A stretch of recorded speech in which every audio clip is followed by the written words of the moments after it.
Halo semuanya, kami dari kelompok 8 pada video kali ini akan menjelaskan tentang topik selanjutnya dalam character building, yaitu topik 8 tentang otonomi daerah. Nah, pertama-tama dalam video kali ini kita akan membahas apa aja sih? Yang pertama tentu saja kita akan membahas tentang pengertian. Lalu akan dilanjuti dengan jenis-jenis, asas otonomi daerah, sejarah singkat otonomi daerah di Indonesia, lalu ada juga tujuan otonomi daerah, dan yang terakhir adalah tantangan yang dihadapi. Pertama-tama, perkenalkan, nama saya Natasha Sylvia Kristabel, dan saya akan membahas tentang pengertian otonomi daerah. Otonomi daerah pun itu tidak jauh dengan konsep desentralisasi. Nah, bagi yang tidak tahu, desentralisasi menurut KBBI adalah pemberian wewenang dari atasan kepada bawahan maupun pusat kepada cabang-cabang dan sebagainya. Sehingga dengan pengertian tersebut kita bisa mengerti bahwa otonomi daerah adalah pemberian wewenang untuk daerah-daerah tertentu untuk mengatur dan mengurus masyarakatnya sendiri dalam berbagai ketentuan maupun kepentingan seperti misalnya ekonomi, politik, sosial, dan budaya agar mereka dapat mengurusnya secara mandiri dan juga sesuai dengan aspirasi masyarakat. Menurut Chema dan Randiali, desentralisasi dibagi menjadi 4 jenis. Yang pertama, desentralisasi administratif yang merupakan upaya untuk mendistribusikan kembali kewenangan dan tanggung jawab pemerintah pusat kepada pemerintah daerah. Yang kedua, ada desentralisasi politik.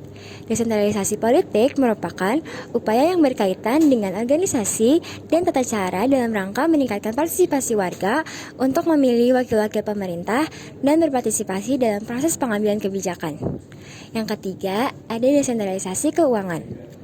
Desentralisasi keuangan merupakan suatu bentuk kewenangan yang diberikan kepada pemerintah daerah untuk mengelola keuangan daerahnya sendiri. Dan yang keempat, ada desentralisasi ekonomi. Desentralisasi ekonomi merupakan kewenangan yang diberikan kepada pemerintah daerah untuk mengurus hal-hal yang berkaitan dengan pengelolaan sumber daya ekonomi yang ada di wilayah tersebut. Asas otonomi daerah adalah sistem di mana daerah-daerah memiliki kebebasan yang lebih luas dalam mengambil kebijakan hubungan internal, seperti keuangan, pembangunan, dan kebijakan internal lainnya. Hal ini dilakukan supaya daerah-daerah tersebut dapat mengembangkan potensi daerah masing-masing sesuai kebutuhan dan karakteristik masing-masing. Desentralisasi kekuasaan adalah pemerintahan daerah yang mendapatkan wewenang untuk mengambil keputusan terkait pembangunan, keuangan, dan layanan publik di tingkat lokal. Kewenangan legislatif dan eksekutif. Pemerintah daerah memiliki kewenangan untuk membuat undang-undang atau peraturan daerah serta menjalankan kebijakan dan program-program yang telah ditetapkan. Pendanaan dan keuangan. Prinsip ini melibatkan pembagian sumber daya finansial antar pemerintah pusat dan daerah untuk mendukung penyelenggaraan pemerintah di tingkat lokal. Pengawasan dan koordinasi. Meskipun otonom, pemerintah daerah tetap diawasi oleh pemerintah pusat untuk memastikan kepatuhan terhadap hukum dan kepentingan nasional.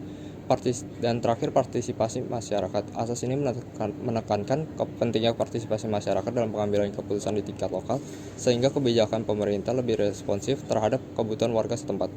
Otonomi daerah di Indonesia telah mengalami perkembangan yang signifikan setelah terjadinya Undang-Undang Dasar atas otonomi daerah pada tahun 1999. Perkembangan ini mencakup pemekaran wilayah, penguatan desentralisasi, dan peningkatan peran pemerintah daerah dalam pengelolaan sumber daya dan pembangunan lokal.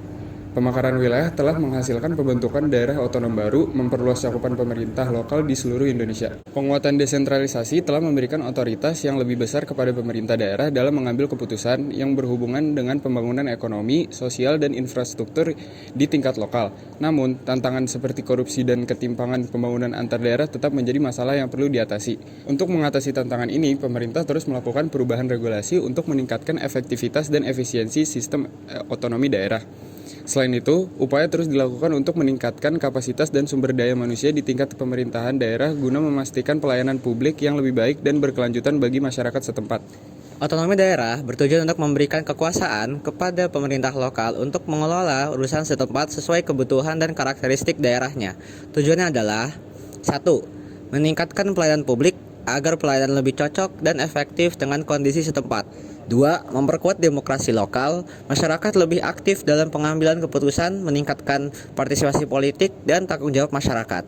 3. Pengembangan potensi lokal. Pemerintah daerah mengembangkan potensi ekonomi, sosial, budaya, dan lingkungan untuk pertumbuhan ekonomi dan kesejahteraan masyarakat setempat. 4. Meningkatkan efisiensi pemerintahan, keputusan yang responsif terhadap kebutuhan masyarakat, proses pengambilan keputusan yang lebih cepat dan efisien. 5. Mendorong kepemimpinan dan inovasi lokal, membuka peluang bagi pemerintah daerah mengembangkan kebijakan inovatif sesuai kebutuhan lokal dan munculnya kepemimpinan lokal yang berkualitas dan inovatif. Otonomi daerah bertujuan memberdayakan pemerintah daerah dalam mengelola urusan setempat dengan harapan meningkatkan pelayanan publik, memperkuat demokrasi lokal, mengembangkan potensi lokal, meningkatkan efisiensi pemerintahan serta mendorong inovasi dan kepemimpinan lokal. Walaupun otonomi daerah memiliki potensi yang besar untuk meningkatkan pelayanan publik dan pembangunan, ada beberapa tantangan yang dihadapi dalam pelayanannya. 1. Keterbatasan sumber daya. 2. Kapasitas dan keterbatasan sumber daya manusia. 3. Koordinasi antara pemerintahan pusat dan pemerintahan daerah. Dan keempat, birokrasi dan korupsi. Otonomi daerah merupakan suatu hal yang sangat penting bagi pemerintahan modern karena memberikan suatu kesempatan untuk daerah-daerah untuk mengerjakan masalah-masalah secara mandiri terlebih dahulu sebelum adanya intervensi dari pemerintah.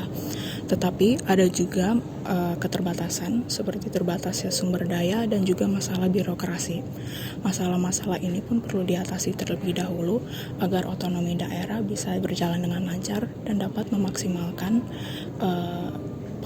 potensi dan juga mensejahterakan masyarakat. Sekian dari video kita, semoga video ini bermanfaat bagi para penonton. Mohon maaf jika ada kesalahan dalam pengucapan maupun informasi. Sekian dan terima kasih.